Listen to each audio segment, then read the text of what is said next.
Cops stopped Ronda Rousey in the middle of the road and forced her to kneel, humiliating her in front of everyone. They thought she was just an ordinary woman, but within a minute, they realized they had made a huge mistake. Subscribe to the channel and let us know in the comments where you're watching this video from. The first light of dawn crept across the sleepy little town, painting the rooftops and rusted mailboxes in faint gold. Ronda Rousey had been awake long before the sun came up. She preferred the silence that lived between night and morning, when even the dogs didn't bark and the hum of the world seemed to hold its breath. Her small house sat at the edge of a quiet street, framed by pines and half-wild shrubs she never bothered to trim. Inside, the scent of brewed tea and liniment hung in the air. The kitchen was simple, functional, a place of order built from years of discipline. Her championship belts, the few she had kept, were stored in a wooden box in the corner, tucked behind family photos and medals that belonged to someone else now, her late husband, Mike. Ronda moved with the efficiency of a soldier. She rolled her shoulders back, stretching until the bones in her neck cracked softly, then tied her hair into a loose bun. Outside, the world was still gray. She opened the door, breathing in the crisp air before starting her usual run down the country road. The sound of her footsteps against gravel was steady, rhythmic, and grounding. She had run this route for 3 years now, and every turn held its own memory, the place where a fox had once darted across the path, the fence line where she and her daughter had released a rescued owl. Everything was routine, familiar, almost sacred in its predictability. After her run, Ronda showered and packed her worn gym bag. She checked it twice like she always did. Tape, gloves, first aid kit, protein bars, clean towel. The same ritual she'd followed during her fighting days, but now for a different purpose. The old instincts never really left. She just redirected them. As she grabbed her keys, her eyes landed on a small photo stuck to the fridge. It was of her daughter, sitting cross-legged on a mat at Ronda's training gym, hands up in mock defense, laughing at the camera. That photo reminded her why she had stayed away from the spotlight, why she had left Los Angeles behind. She wanted peace, a normal life, a future for her child without headlines, without cameras waiting for her to break. The training center sat on the edge of town, inside an old warehouse whose roof still carried bullet holes from some long-ago event no one could quite remember. Inside, though, the place was alive. The scent of rubber mats, chalk, and sweat hung heavy in the air. Teenagers in mismatched workout gear stretched and chatted, the sound of sneakers squeaking echoing through the wide space. Ronda entered quietly, but every head turned at once. She had that affect respect mixed with awe. Some of these kids had only heard her name from old clips on the internet, but they all knew she was something rare, a fighter who had earned her place and then chosen to walk away from it. "Morning, coach," called out Alex, a lanky 17-year-old with a stubborn streak and the heart of a champion. He was always the first to arrive and the last to leave. Ronda nodded at him, setting her bag down near the ring. "Warm-up laps, 5 minutes," she said simply. No need for long speeches. Her tone carried authority that didn't need to raise its voice. The group obeyed without complaint, feet pounding the mats in sync. As they ran, she watched them carefully, reading posture and breath like an open book. Every twitch of a muscle, every hesitation spoke volumes about discipline and fear. When the warm-up ended, she gathered them in a circle. "You don't fight to hurt," she said, her voice calm but firm. "You fight to survive. You fight to protect. Every move you make should have a purpose. Anything else is wasted energy." She demonstrated a simple defensive maneuver, redirecting a wrist grab into a neutral position, and then had each student repeat it until it was second nature. Her corrections were minimal, precise, a tap on the shoulder or a quiet, "again." The kids respected her silence more than they would any yelling. Hours passed unnoticed. The clatter of training gear, the steady rhythm of breath and impact filled the gym. Between drills, she checked her phone. A few messages from parents confirming schedules. One from the local community center asking her to volunteer at a self-defense seminar next weekend. She typed back a short "yes," her fingers stiff. She liked helping, but the word seminar made her uneasy. Too many eyes, too many questions. She didn't want to be Ronda the fighter anymore. She wanted to be just Ronda, the coach, the mom, the woman rebuilding a quiet life. When the last student left, she sat on the edge of the ring, wrapping her own wrists out of habit. The silence that followed training was a special kind of peace. It reminded her of the moments after a fight, when the noise died and all that remained was the thudding of her heartbeat. She missed that stillness, not the violence, but the clarity. Mike used to tease her about that. "You love the silence after the storm," he'd say, wiping blood from his own scraped knuckles. He'd been like her, someone who believed in service over glory. Firefighting had been his calling, and it took him one night when a warehouse roof collapsed. She still kept his helmet in the corner of her gym office, cleaned and polished. By the time Ronda locked up, the sun had already dipped low, painting the parking lot in long shadows. She got into her truck, turned on the engine, and let the radio fill the silence with soft country music. The drive home was the same every night, past the diner with the flickering sign, past the old church that hadn't held a service in months, past the same mailboxes leaning like tired soldiers along the roadside. The rhythm of routine soothed her, though she knew it couldn't last forever. Peace, in her experience, always came before a storm. Halfway down the rural road that led to her house, she noticed the new political posters along the fences. They weren't about mayors or local taxes.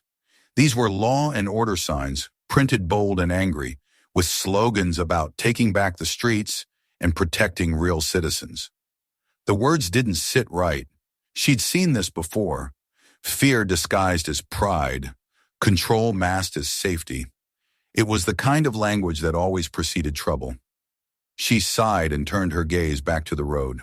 At home, the house felt too quiet. Her daughter was staying overnight with a friend, and the absence left the space hollow.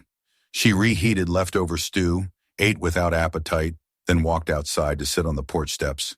The stars were clear, the kind of brightness you only got far from cities. Somewhere in the distance, a dog barked. She thought about Mike again, how he used to say that small towns could be both safe and suffocating at once. People smiled at you during the day, then whispered about you at night. She had brushed that warning aside back then. Now she wondered if he'd been right. The phone buzzed beside her, a message from one of her older students, Casey, who had just earned a scholarship. "Coach, couldn't have done it without you." She smiled faintly, replying with a simple, "Proud of you. Keep moving forward." It was small moments like these that made everything worth it. Teaching others to stand strong meant more to her than any belt or trophy ever had. When she finally went inside, she double-checked the locks, a habit she could never quite shake. She turned off the lights and stood for a moment in the dark, listening to the creaks of the old house. Peaceful nights had their own rhythm, a car in the distance, the rustle of wind through pine branches, the hum of the refrigerator.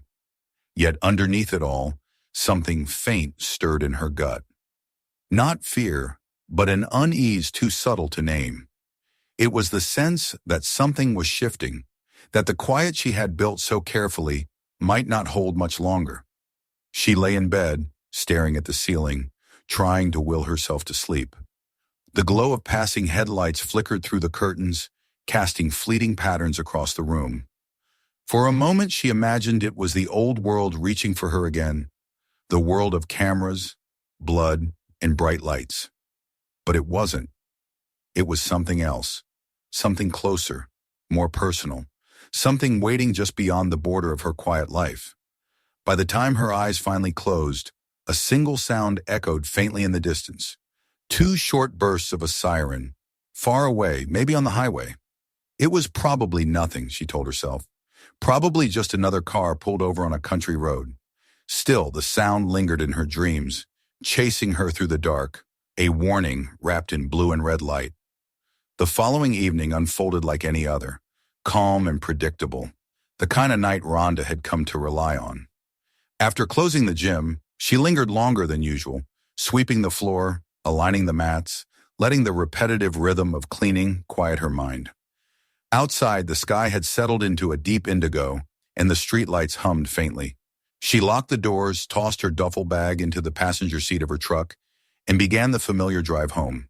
The radio murmured softly some talk show she wasn't really listening to. The road stretched ahead, empty except for the rhythmic sweep of her headlights across the asphalt. The world outside was still and peaceful, and for a brief moment she felt grateful for this quiet routine. Then she saw them flashes of red and blue blooming suddenly in her rearview mirror. They came out of nowhere, blinding, insistent, washing over the interior of her truck like alternating waves of warning and accusation. Her stomach tightened. Instinct took over before thought did. She slowed down, signaled, and guided the truck onto the gravel shoulder. Dust rose around her as the tires crunched to a stop. Her first thought was practical tail light out, maybe, or a broken signal. Her second thought was instinctive stay calm, hands visible, movement slow. The years of discipline kicked in as she placed both palms on the steering wheel and took a steadying breath. Through the mirror, she saw two silhouettes stepping out of the patrol car. The way they moved told her everything she needed to know. Not cautious, not neutral aggressive. One adjusted his belt, hand resting casually on his holster. The other shone a flashlight before even approaching, the beam slicing through her side mirror, though it was still early enough for daylight. The first officer reached her window. His badge caught the glow of his flashlight, Hale. The name was unfamiliar. He was broad, the kind of man who filled his uniform like armor. The second officer, Milton, hung back, scanning her truck as though he expected it to confess something. "Evening," Hale said, his tone clipped, all authority and no courtesy. "License and registration." Rhonda kept her voice even. "Of course, officer. My license is in my jacket. Registration in the glove box. Would you like me to reach for them?" He didn't answer right away. His flashlight traced over her face, pausing a little too long before sliding across the back seat where her duffel bag sat. "You were weaving back there," he said finally, failed to signal at the last turn. "That's odd," she replied quietly. "I did signal." Milton moved closer now, circling the rear of her truck. "Out of the vehicle," he said suddenly, his voice rougher than his partner's. "Now." She blinked, surprised. "Is there a reason, officer? I said out," he snapped. His hand hovered near his weapon. The tone in his voice wasn't procedural. It was personal. She had heard it before. In the ring, in locker rooms, in the voices of men who needed to prove they were in control of something. Anything. She unbuckled her seatbelt slowly, keeping her hands visible, and stepped out into the cool night air. The gravel crunched beneath her boots. Hale's flashlight caught her eyes again. "Turn around," he ordered. She complied, calm on the surface, but her heart had begun its steady, deliberate thud. She could feel them watching her, sizing her up. One circled behind, his breath audible, sharp. Hale spoke again, his voice quieter but no less sharp. "What's in the bag?" "Gym equipment. I'm a trainer at the community center," she said. "Trainer, huh?" Hale chuckled. "That what they're calling it now?" Milton added something under his breath, something about out-of-towners, and Rhonda knew then this wasn't about a signal light. She could feel it in the air, thick and sour. She straightened her posture just slightly, keeping her voice neutral. "Is there a problem?" Hale stepped closer. "You look nervous." "I'm not," she said simply. "That's so?" He circled her like a wolf, flashlight grazing her shoulder, sliding down her arm, the beam stopping deliberately at her sidearm, holster empty, as it always was when she trained or drove. "You armed?" "No." Milton's voice cut in, louder. "Hands on your head." Rhonda hesitated only a second. It wasn't defiance, it was calculation. Compliance had never felt so much like surrender. But she lifted her hands, interlacing her fingers behind her head. Hale nodded at Milton, who stepped forward. He grabbed her elbow roughly, pulling her toward the hood of her truck. The metal was still warm from the drive, but his grip was cold and hard. "This isn't necessary," she said, her voice low. Milton leaned in close. "You let us decide that." She could smell his cologne, cheap and chemical. Hale stayed a few steps back, watching, the flashlight beam dancing over her back. "You military?" he asked, his tone mocking. "You stand like it." "No," she said quietly. He chuckled. "Funny. You sure act like you got something to hide." Milton's hand slid lower than it needed to as he searched her. She stiffened, jaw tightening, but stayed silent. A camera light flickered in a window across the street. Someone was watching. She hoped they were recording. Hale noticed it too. His flashlight swung toward the houses.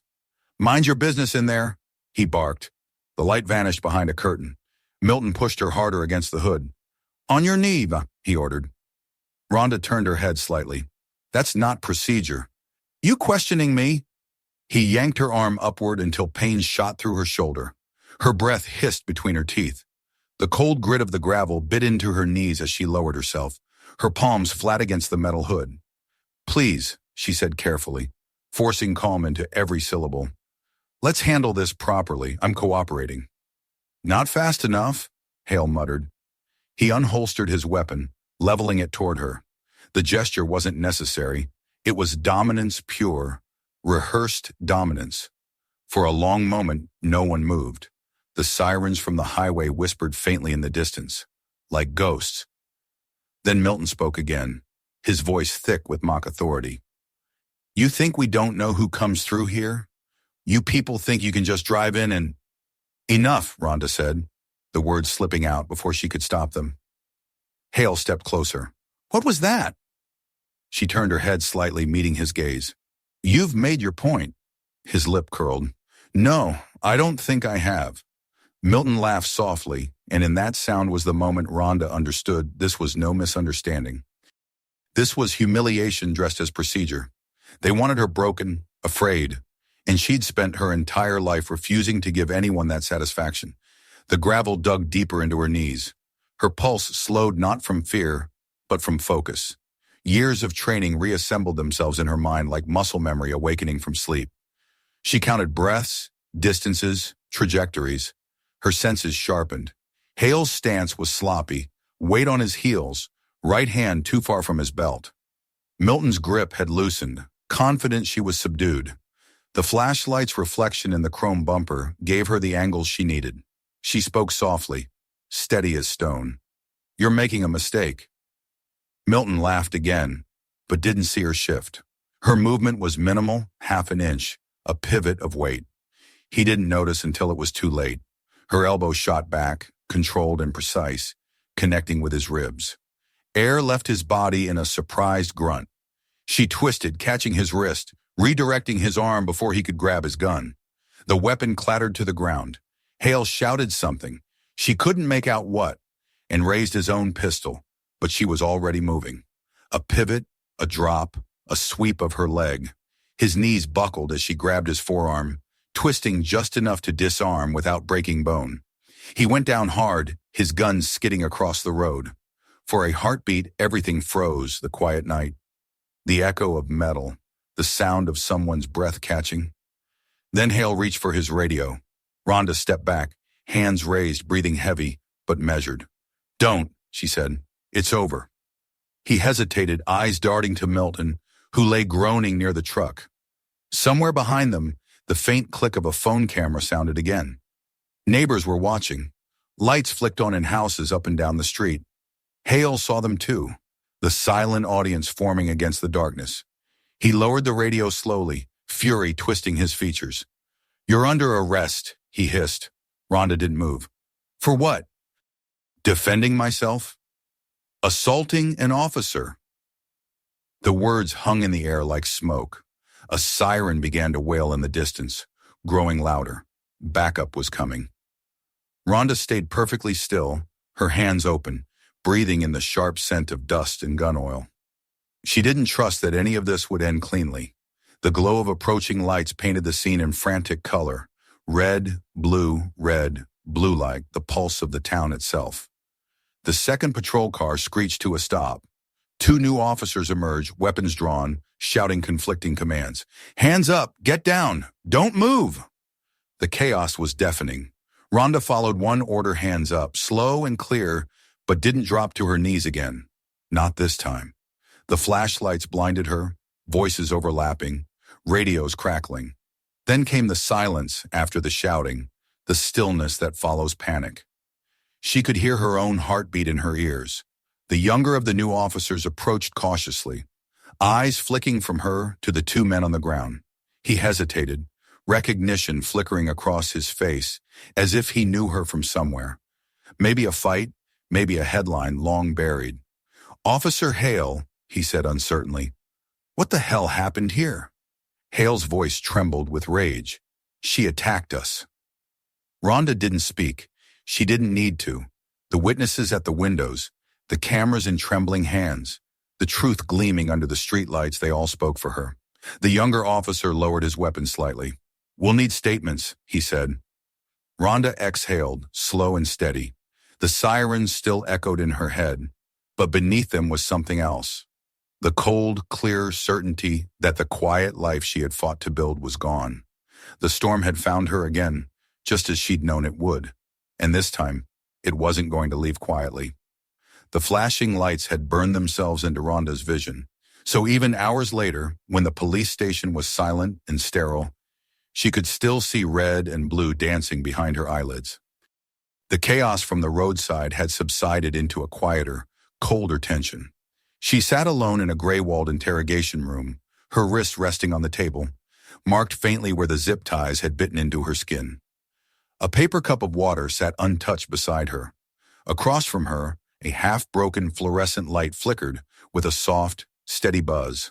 The stillness of the place was heavier than the noise had been. Outside the door, she could hear muffled voices, men arguing, a phone ringing, someone muttering about media already calling. It didn't surprise her. Someone's video would have gone online by now. The footage of two uniformed officers forcing a woman to her knees at gunpoint, only for that same woman to take both of them down without a weapon, would spread faster than any official report could suppress. And when people realized who she was, when they recognized the face that used to sell out arenas, the story would explode. The door opened.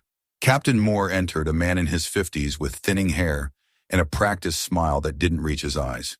He carried a file under his arm and the wariness of someone who'd already decided what the truth was. "Ms. Rousey," he began, dropping into the chair opposite her, "or do you still go by Coach Rousey now?" "Either works," she said evenly. He nodded, flipping open the folder. "Quite a scene out there tonight. Officers Hale and Milton claim you resisted arrest. Attacked them without provocation." Rhonda's jaw tightened, but her voice stayed calm. "Is that what they're saying?" "It's what's on record for now." He leaned back, studying her. "You're lucky no one was seriously hurt. That could have gone a lot worse." "It already did," she said quietly. His expression hardened. "Look, I don't know what you think happened, but my men said you were non-compliant. They said you became aggressive, that you—" "Defended myself," she interrupted, her tone sharp now, "after being pulled out of my vehicle without cause. After being forced to the ground at gunpoint." Moore sighed. "You have to understand, tensions are high these days. Officers make split-second calls." "I understand perfectly," Rhonda said, meeting his gaze. "I train people to make those calls. The difference is, I taught them not to escalate when there's no threat." He looked at her for a long moment, then shut the folder. "We'll sort this out, but I'd suggest keeping quiet for now. The department will issue a statement and—" "The department?" she cut in. "You mean the same department that's already rewriting what happened?" Moore didn't answer. He stood, clearly done with the conversation. "Someone will come take your statement in the morning. Try to get some rest." When he left, Rhonda leaned back in the chair, staring at the ceiling. Rest. The word felt absurd. She hadn't felt true rest since Mike's funeral, and tonight it seemed like she might never again. The ticking of the clock on the wall seemed to grow louder with every second. Somewhere beyond the concrete walls, she heard the sound of reporters shouting questions outside, the faint buzz of cameras snapping photos. The noise was growing, a storm building beyond the glass. By morning, her attorney had arrived, an old friend from her fighting days named Carla Jensen. Carla was brisk, confident, and already exhausted by the circus outside. "They're eating this up," she said, setting her bag on the table. "Half the internet thinks you're some kind of vigilante. The other half's calling you dangerous. You can't win here, Rhonda, not in public." "I'm not trying to win," Rhonda replied. "I just want the truth on record." "Good," Carla said, sitting across from her, "because the truth's going to get ugly." The dash cam from their cruiser conveniently cut out halfway through the stop. "And the body cams?" She gave a humorless laugh. "Both malfunctioned at the same time. Isn't that something?" Rhonda's stomach turned. "They're covering themselves." "Oh, they're trying," Carla said. "But there are at least 6 independent videos from bystanders. One of them's crystal clear." You on your knees. Hale's gun pointed at your head, Milton pushing you down, then you disarming them without throwing a single punch that would qualify as excessive force. Anyone with eyes can see what really happened. Ronda nodded slowly. Then what's the problem? The problem, Carla said, closing her laptop, is that they don't want to lose control of the narrative. Two of their own humiliated by a woman, on camera, in front of witnesses. You think they'll let that go quietly? They'll make this about you, about your past, your temper, your reputation. Ronda looked away, jaw clenched. They can say what they want. I know what happened. Carla leaned forward. You need to understand something, Ronda. This isn't just about those two men anymore. This department's under fire for other complaints, force, bias, corruption. You embarrass them. They'll close ranks. That's what cops do when one of them bleeds pride. Then I'll fight, Ronda said. Same as always. Carla exhaled, rubbing her temples. You realize what that means? They'll dig up everything, your fights, your outbursts, that one match where you refuse to shake hands. They'll paint you as violent, unstable. I don't care. Carla studied her for a moment, then nodded. Then we go forward, but we do it smart. Later that day, they released her on bail. As Ronda stepped outside, the cameras were already waiting. Flashes exploded in her face, reporters shouting her name, questions tumbling over each other like waves. Did you attack the officers? Are you pressing charges? Was this self-defense? She kept her head down, saying nothing as she made her way to Carla's car. The crowd pressed closer, microphones thrust toward her. When one reporter shouted, "Do you regret your actions?" She paused just long enough to look up, her eyes cold and steady. I regret that I had to defend myself from the people who are supposed to protect us. Then she got into the car and Carla pulled away before the next barrage of questions could land. The drive home was quiet except for the distant sound of sirens. Ronda stared out the window as the small-town streets rolled past. People were watching her already through blinds, from doorways, some with sympathy, others with suspicion. The line between safety and scrutiny had blurred overnight. When they reached her house, she paused before getting out. You think they'll come after me again? Carla looked at her grimly. Not directly, not yet. But don't think for a second they've forgotten what happened.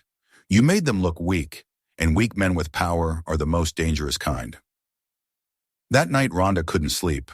Every creak of the floorboards, every flicker of headlights through the window felt like a threat. At one point, she got up, checked the locks again, then stood by the front window watching the empty street. The same unease she'd felt the night before had returned, stronger this time. She thought about Hale's face when she disarmed him, shock curdling into hatred, and she knew this wasn't over. In the days that followed, the news cycle consumed her. TV hosts debated her actions, commentators questioned her temperament. Old footage from her fights resurfaced, spliced between images of the arrest. Headlines screamed contradictions. Rousey hero or menace. Champion turned vigilante. She watched it all in silence. None of them knew her. None of them cared about truth. They cared about a spectacle, and she had given them one. When she drove into town 3 days later, she noticed the same patrol car parked 2 blocks away. It had been there the day before, and the day before that. Always the same spot, always watching. She told herself it was coincidence, but deep down she knew better. At night, the phone rang twice. No voice, just breathing. Then a text appeared from an unknown number. Go back where you came from. Another followed minutes later. We're watching you. She deleted the messages but couldn't shake the feeling that every shadow held eyes. She began checking her mirrors obsessively, memorizing the cars that followed her, the license plates she saw more than once. Carla called the next morning. You need to stay calm, she said. The case is getting traction. There's a journalist in Houston who wants to investigate the department's history. He's found some ugly stuff already. Ronda rubbed her temple. So this goes deeper. Much deeper, Carla said. The same officers have been named in multiple complaints. All dismissed, all conveniently missing evidence. And guess whose name keeps popping up in the approval signatures? Captain Moore, Ronda said quietly. Bingo. The puzzle pieces were aligning, and Ronda didn't like the picture they formed. It wasn't just about one night or two corrupt officers. It was about a system that fed on silence. And now she had become the one thing it couldn't silence. A witness who refused to back down. Later that afternoon, she went for a drive to clear her head. The sky hung low with storm clouds, the air electric with tension. As she turned onto the highway, her eyes caught the reflection of a familiar pattern of lights in her mirror, red and blue, distant but closing fast. Her hands tightened on the wheel. For a moment, every muscle in her body screamed to stop, to brace for another confrontation.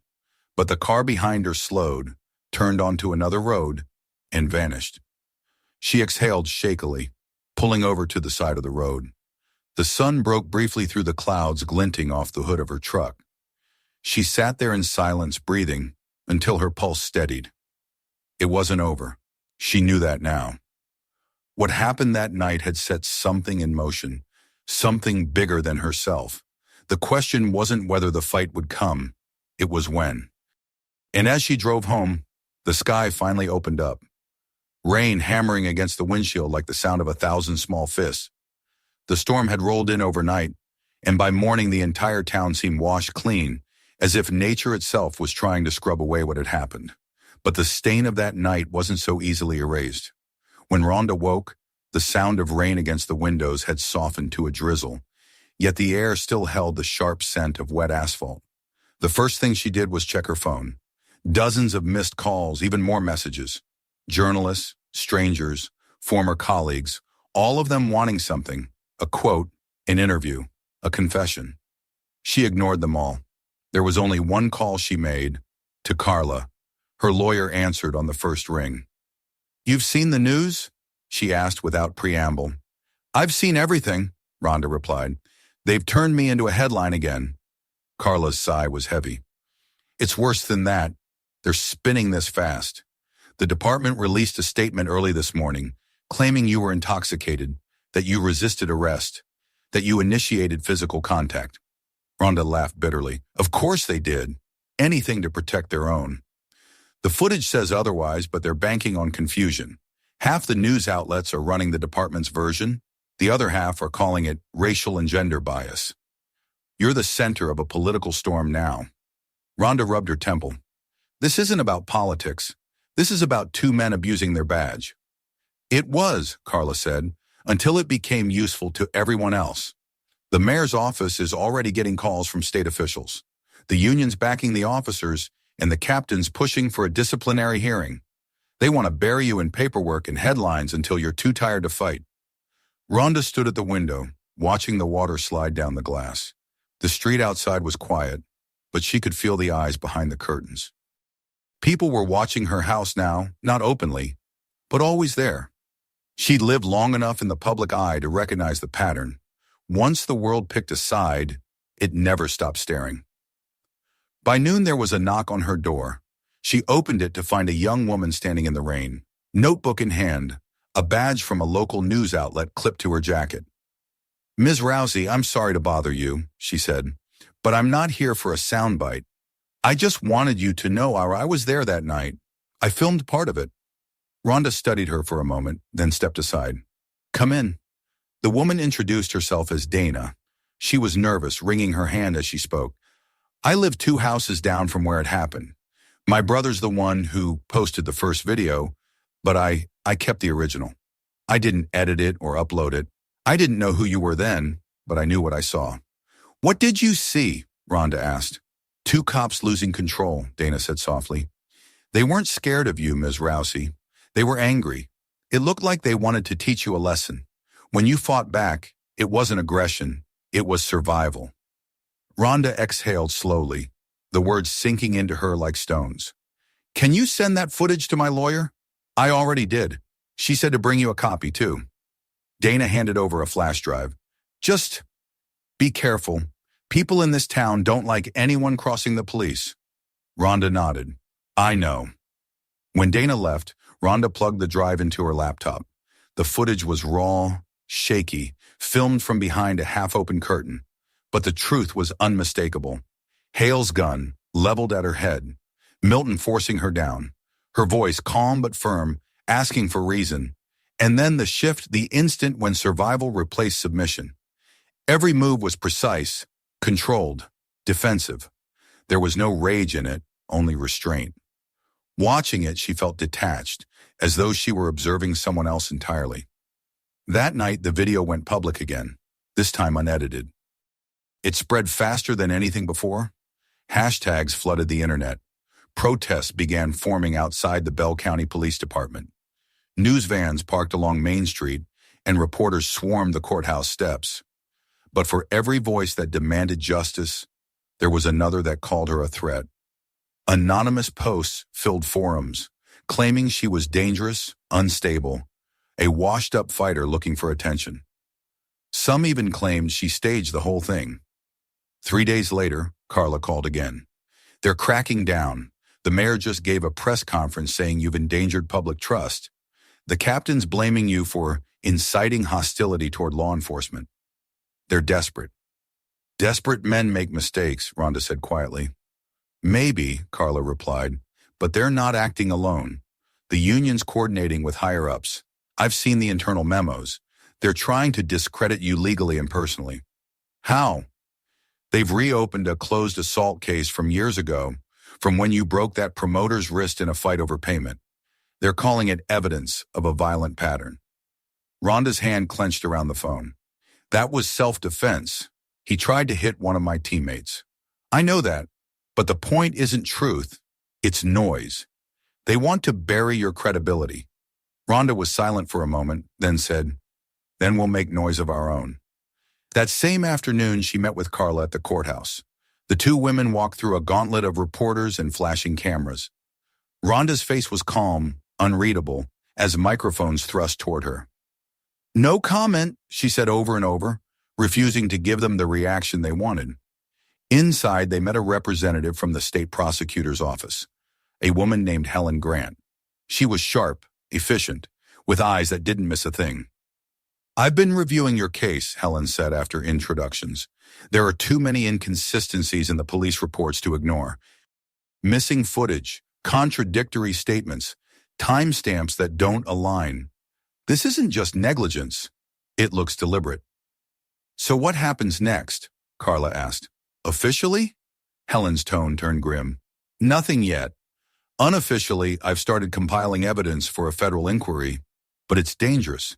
If you go public now, they'll target you harder. They're already watching your house. They already are, Ronda said. I can feel it. When they left the courthouse, the air was thick with heat despite the rain. Across the street, two officers stood by a cruiser, watching her. Their expressions were blank, but their eyes held something colder. One of them smirked when she met his gaze. That night, she found a note tucked under her windshield wiper. You don't belong here. No signature, no mark, just those 4 words, written in block letters. She showed it to Carla the next morning, but her lawyer only sighed. They're trying to get into your head. Don't let them. But it wasn't just intimidation anymore. It was a message. She had crossed a line, and they weren't going to forgive that. Days blurred together. Protests grew louder. Interviews became more hostile, and the town's divide deepened. Some people approached her in grocery stores to thank her, whispering words of support like conspirators. Others muttered insults as she passed, one man even spitting near her feet before storming off. One evening, as she drove home, she noticed a black sedan trailing her from the main road. It stayed back just far enough to seem innocent, but close enough to remind her it was there. She took a detour, weaving through side streets, and still it followed. Finally, she turned sharply into a gas station and parked under the bright lights. The sedan kept going. For a moment, she sat there, gripping the steering wheel, breathing through her teeth until the adrenaline ebbed. When she got home, the porch light she always left on was out again. She stood in the dark for a long time before unlocking the door. The air inside felt wrong, heavy, disturbed. She moved room to room, checking windows and closets, her pulse steady but her senses razor sharp. Nothing seemed missing, but small details had changed. A chair slightly turned, a drawer not fully closed. Someone had been there. She called Carla, voice low. They were in my house. Carla didn't even sound surprised. Then it started. Later that night, she found another message, this time slipped under her front door. Stop before you lose everything. She sat at her kitchen table for hours afterward, the note lying in front of her. Her reflection in the dark window looked back like a stranger, eyes sharper, jaw set. Fear had turned into resolve. They thought she'd bow under pressure, that she'd retreat into silence like so many before her. They didn't understand her yet. She wasn't built to kneel. When the first light of dawn touched the edge of the curtains, she stood and tore the note in half. The time for waiting was over. If they wanted a war of truth, she'd give them one. But she'd do it her way, smart, methodical, and unflinching. The storm outside had ended, but another was just beginning. Morning came slowly, thick with humidity and tension. The world outside her window looked deceptively ordinary. Neighbors walking dogs, sprinklers hissing across lawns, a mail truck humming down the street. But beneath that layer of calm, Ronda could feel the town vibrating with quiet unrest. Overnight, the protests had doubled in size. She saw the crowds on the morning news placards, chants, the words "Justice for Rousey" spray-painted across cardboard. Yet for every person who stood with her, there were others who spat her name like a curse. The line between right and wrong had blurred, leaving her in the center of something far larger than a single traffic stop. When Carla arrived that morning, her expression told Ronda everything before she even spoke. "They've escalated," she said, dropping a folder onto the kitchen table. "The department's calling for a full review of your actions and mine. They've filed motions to seize your phone and laptop, claiming you tampered with evidence." Ronda let out a dry laugh. "They're afraid." "They're cornered," Carla corrected. "And cornered men do stupid things. We can't just play defense anymore. It's time we hit back." Ronda sat, crossing her arms. "How?" Carla slid a flash drive across the table. "A few good people still exist inside that department. Someone leaked this internal communications, reports, the kind of things they thought no one would ever see. Dozens of misconduct complaints, all tied to Hale, Milton, and their captain. Most were marked unfounded, but the patterns are impossible to ignore. Excessive force, fabricated charges, intimidation." Ronda stared at the drive for a long moment. "We can use this." "We can," Carla said, "but we need to move carefully. If we release it too early, they'll claim it's fake. If we wait too long, they'll bury it under bureaucracy. We need a journalist who's not afraid to burn bridges." Ronda thought of Dana, the young woman who'd filmed that night. "I know someone." By afternoon, the three women sat together in the back booth of a small diner outside town. The hum of conversation around them masked their voices, and the waitress didn't seem to care who they were. Dana looked nervous but determined, clutching her notebook as if it were armor. "If I publish this, my editor will kill me," she said. "Not if it's the truth," Ronda replied. Dana hesitated, then nodded. "All right, but I'll need confirmation. Documents, witnesses, names." Carla leaned forward. "You'll have everything, but once you start this, you can't stop. They'll come for you, too." Dana's eyes flicked toward Ronda. "They already know where I live. One of their cruisers parked outside my building last night. No reason, no report. Just sat there with the lights off for hours." Ronda's jaw clenched. "Then we exposed them all." The next few days became a blur of late nights and whispered meetings.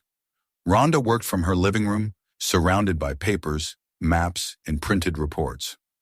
Carla coordinated with a network of former officers who'd left the force after being silenced for speaking out. They met in empty parking lots, dim bars, and motel rooms, exchanging information like smugglers. Some of the testimonies were sickening: beatings disguised as arrests, body cams conveniently failing, false warrants signed by the same handful of names. It wasn't incompetence, it was design. Every new file Ronda read ignited something inside her that felt older than anger. It was the same instinct that had driven her in the ring, the refusal to accept defeat, to let corruption win by attrition. She thought of Mike often now, his belief that silence could be the most dangerous weapon in the world. "Noise," he used to tell her, "keeps them honest." They made noise. On the fifth night, Dana's article went live. It was long, relentless, and impossible to ignore, inside Bell County's blue wall. It named names, quoted sources, cross-referenced documents. At the top of the story was an unedited still from the original footage. Hale's gun aimed at Ronda's head, his face frozen in the expression of a man who thought he'd never be held accountable. The article spread like fire. Within hours, national outlets picked it up. The hashtag #StandWithRonda flooded social media.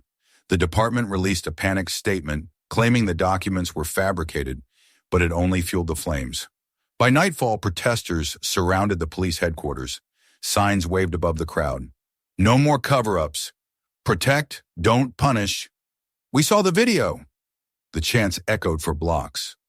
Ronda watched from her living room, arms folded tightly.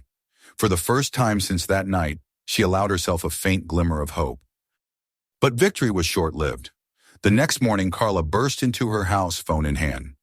"They've struck back," she said. "Anonymous source leaked your medical records, everything. Every injury, every concussion, every psychological evaluation from your fighting career. They're painting you as unstable." Ronda took the phone from her, scrolling through the screen. The headlines were cruel. Rousey's hidden rage, what her past reveals. "They're desperate," she muttered. "Desperate and dangerous," Carla replied. "There's more. Hale's gone on TV. He's claiming you assaulted him without provocation, that you called him a racist slur." Ronda set the phone down slowly. "He's lying." "I know, but lies spread faster than truth." Later that afternoon, she received a call from Helen Grant, the state prosecutor. "Ronda," Helen said, her tone grim, "you've lit a fire I can't put out. I've been ordered to open an inquiry. Officially, it's to restore trust. Unofficially, they want someone to take the fall, and you're the most visible target." "I can handle it," Ronda said. "No, you don't understand," Helen pressed. "This isn't just a local issue anymore. The governor's office is watching. The FBI's been briefed. There's talk of federal oversight. Whatever happens next, you need protection. There are people in that department who won't go quietly." "I'm not hiding," Ronda said. "Then at least don't walk alone at night," Helen warned. That evening, Ronda went for a drive anyway. The sky was the color of lead, and the road shimmered with recent rain. Her reflection stared back at her from the window, calm, composed, but hard. She passed the gym, dark and empty now, then the diner where she'd met Dana. Everything felt smaller somehow, like the town itself was holding its breath. When she pulled into her driveway, her headlights illuminated something on the ground, a shattered picture frame. She got out slowly, glass crunching under her boots. It was the photo from her living room window, the one of her and her daughter. Someone had been here. Her pulse quickened as she entered the house. Drawers open, papers scattered, the faint smell of cigarette smoke still hanging in the air. Whoever had come wasn't subtle. They wanted her to know they'd been there. Her phone buzzed, a message from an unknown number. "You talk too much." She stood in the silence of her broken home, breathing slowly, refusing to let fear take hold. Then she typed a message to Carla. They broke in. Time to move to phase 2. Within an hour, they were at Dana's apartment, joined by 2 of the former officers who'd been feeding them information. The mood was electric, tense but determined. "We have enough to bury them," Carla said, spreading the files across the table. Audio recordings, internal memos, the captain's personal signature on falsified reports. "But we need a final push. Something undeniable." Dana tapped the table. "The union rep. He's dirty too, isn't he?" Carla nodded. "We have hints but no proof. Yet." Rhonda's eyes narrowed. "Then we get it. I'll do it myself." Carla frowned. "Ronda, this isn't the ring. These men aren't fighters. They're armed and paranoid." "I know exactly what they are," Ronda said quietly, "and that's why I'll finish it." The next day, under the pale light of morning, she walked straight into the Bell County Police Department. Every conversation stopped as she entered. The room went still, all eyes turning toward her. Captain Moore stood by his office door, jaw tightening as she approached. "I need to speak with the union representative," she said, her voice even. Moore crossed his arms. "He's busy." "Then make him unbusy." For a moment, no one moved. Then, surprisingly, Moore nodded to a younger officer. "Show her in." The union rep, a heavy-set man named Briggs, looked up from his desk as she entered. "Well, well," he said, leaning back in his chair. if it isn't the celebrity causing all our headaches. Rhonda didn't sit. I came to give you a chance to tell the truth before it destroys you. Briggs chuckled. Lady, you think this little media circus scares us? We've buried bigger scandals than you. Maybe, she said, taking out her phone, but not while being recorded. She pressed play. Carla's voice filled the room from a hidden speaker. Briggs, we have your emails to Hale about suppressing complaints. We have the memo you signed authorizing destruction of evidence. You can talk now or talk under oath. The color drained from his face. You can't. I already did, Rhonda said. Everything's been sent to the press. Outside the office, raised voices erupted, officers arguing, phones ringing, the department's fragile wall of silence collapsing. Moore stormed in, shouting orders that no one followed. Briggs sank back into his chair, sweating. By evening, the story was everywhere again. The union's corruption, the cover-ups, the intimidation tactics. Reporters flooded the streets. The state opened a formal investigation. Captain Moore resigned within hours and warrants were issued for Hale and Milton. Rhonda stood on her porch as the sun set, the air heavy with the scent of rain and justice. Her phone buzzed again, but this time it wasn't a threat. It was a message from Carla. We did it. They're falling apart. She looked out across the quiet neighborhood. The fight wasn't over, but the balance had shifted. For the first time in weeks, she felt the tension in her chest ease. She didn't smile, not yet, but she let herself breathe. The system she'd faced had finally started to crack, and she'd been the one to make the first break. In the distance, thunder rolled again, low and lingering. It wasn't a warning this time. It was an echo, a reminder that storms cleanse as much as they destroy. The morning after the arrest, the town of Bell County felt different. The sky was clearer, the air lighter, but the tension beneath it was unmistakable. It was the kind of silence that came not from peace, but from exhaustion. The storm had broken, yet its echo lingered in every street, every whispered conversation, every cautious glance exchanged by people who didn't quite know what side they'd been on.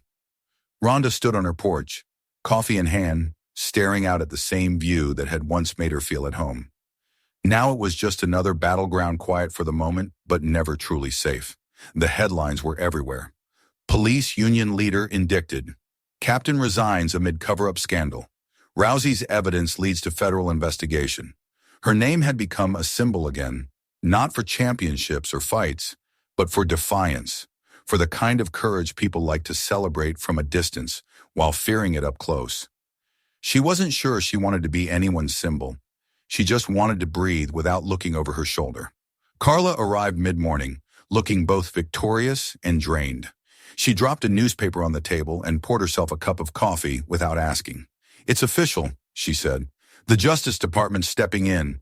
Federal charges for Hale and Milton, obstruction and falsification for Moore and Briggs. They'll be fighting for their freedom instead of your reputation. Rhonda nodded slowly, setting her cup down. And the rest? Some of the other officers are under review. The state's bringing in an external oversight committee. It's not perfect, but it's a start. Rhonda leaned back, exhaling. A start, she repeated softly. That's all it ever is, isn't it? Just one start after another. Carla gave her a faint smile. You sound disappointed. I'm not, Rhonda said after a pause. Just aware. This isn't over.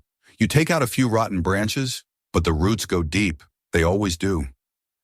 You've done more than anyone else ever dared, Carla said. That matters. Rhonda didn't answer. Instead, she stood and walked to the window, watching the slow crawl of cars along the street. For the first time in weeks, there were no patrols parked near her house, no silent watchers. It should have felt like victory, but what she felt was something closer to emptiness, the aftermath of a fight she hadn't chosen, but couldn't walk away from. A knock at the door broke the silence. When she opened it, she found Dana standing there, holding a folder. Her eyes were tired, but her expression carried the same quiet resolve it had the first time they met. I came to give you something, she said. Rhonda stepped aside, letting her in. Dana placed the folder on the table. It's the final article. My editor is publishing it tomorrow. It's about everything that happened, the cover-up, the leaks, the aftermath, but it's also about you. Rhonda frowned. About me. I couldn't leave you out, Dana said. You're the center of this, whether you like it or not. But I tried to make sure it's not just about what you fought against, it's about what you fought for. Rhonda hesitated before opening the folder. The article began with a photo one Dana had taken the morning after the raid. Rhonda standing on her porch head high, eyes shadowed by fatigue but unbroken. Beneath it, the headline read, "The woman who stood up when the system kneeled down." For a long moment she said nothing. Then quietly, "You make it sound cleaner than it was." "It wasn't clean," Dana said. "It was human. That's why it matters." Carla leaned back in her chair. "You realize this will make her a target all over again," she said to Dana. Dana nodded. "Maybe, but hiding the truth didn't protect anyone before. It won't now either." Rhonda closed the folder. "Let them write what they want. I'm done hiding." As the day wore on, she tried to settle into normalcy, whatever that meant now. She cleaned the kitchen, took out the trash, answered a few calls from reporters, and politely declined interviews. But beneath the small motions of routine, her mind never stopped turning. She thought of Hale and Milton in holding cells, of Moore's resignation speech, of Briggs's broken arrogance in that office. Justice had been served, at least on paper. Yet the memory of that night still lived in her bones, the cold gravel against her knees, the metallic click of a gun hammer, the tremor in her breath as she stared down men who thought they could take her dignity and walk away. That night, unable to sleep, she went for a walk. The air was cool, laced with the faint smell of rain and pine. She wandered through town, past the shuttered shops and dark windows, the quiet streets that had once felt hostile, but now seemed strangely calm. Near the courthouse, she stopped. The steps were still marked with chalk slogans from the protests, faded but readable. "No more silence. Accountability now. Stand for truth." She stood there a long while, tracing the words with her eyes. Somewhere behind her, footsteps approached. She turned to see Helen Grant walking toward her, files in hand, coat flapping in the breeze. "I thought you'd be asleep," Helen said. Rhonda shrugged. "Couldn't." Helen joined her on the steps. "You should know the inquiry's expanding. They're looking into other counties now. Bell wasn't the only one." Rhonda gave a small nod. "Good." Helen hesitated before speaking again. "You did something rare, Rhonda. You didn't just expose corruption. You forced people to see it. That doesn't happen often." Rhonda smiled faintly. "You make it sound heroic. It wasn't. It was survival." "Maybe," Helen said, "but sometimes survival is the loudest form of resistance." They stood in silence for a while, watching the empty square. Then Helen added, "You could leave, you know. Start over somewhere quieter. You've earned peace." Rhonda looked out across the square, where the wind carried a single flyer across the pavement. "I thought about it," she said. "But peace doesn't come from running. It comes from knowing you didn't back down." Helen nodded slowly. "Then whatever you do next, I hope it's on your terms." When Helen left, Rhonda lingered a little longer, then finally turned toward home. The stars were faint but visible now, breaking through the haze. She walked slowly, her hands in her jacket pockets, her mind quieter than it had been in months. When she reached her porch, she noticed something on the step, a small, folded envelope. For a second, her pulse quickened, the old instinct returning. But when she opened it, there was no threat inside, just a single sheet of paper with neat handwriting. "Thank you for standing up when no one else would." No name, no signature, only that. She smiled faintly, the first real smile she'd allowed herself in weeks, and tucked the note into her jacket. Inside, the house felt different, not empty, not heavy, just still. The kind of stillness that followed a storm's end. She poured herself a final cup of coffee and sat by the window, watching the horizon lighten with the first hints of dawn. Somewhere out there, the men who'd once terrified this town were facing the consequences of their own choices. Somewhere beyond them, other towns were beginning to stir, people starting to question, to demand, to refuse silence. Rhonda didn't fool herself into thinking the fight was over. Change was never a single victory. It was a series of small ones, fought every day by those who refused to kneel. But as the sun rose, painting the rooftops gold, she felt something she hadn't in a long time, Not peace exactly, but purpose. She leaned back, closed her eyes, and whispered softly to the quiet morning, "Let them come. I'm ready." If this story moved you, don't just scroll away. Hit that subscribe button and turn on notifications, because the next story will leave you speechless. Watch our other videos to see more real battles for truth and justice. And if you believe stories like this need to be heard, share this video right now. Someone out there needs to see it.